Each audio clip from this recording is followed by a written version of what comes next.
Ang dahilan, nagkaroon ako ng tinatawag na acute bronchitis.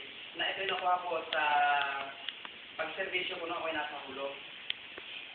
Nangasan ko kasi matulog para maiwasan lang namin yung tinatawag na kagat ng lamok. Kasi maraming nagkakaroon ng namamatay gawa ng dengue.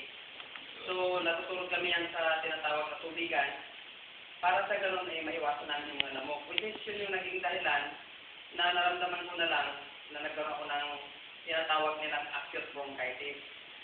Na magandang pakinggan yun, pero sa totoo lang, yung pala, mahulog yun sa tuberculosis. So, no choice kundi pumunta ko sa Zamboanga City para magpa-admit. Inadmit ako doon ng almost 6 months hanggang nakarating ako dito sa Fort Bonifacio.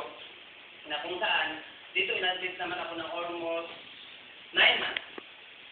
So, hanggang dumating yung time na wala na akong gana talaga sa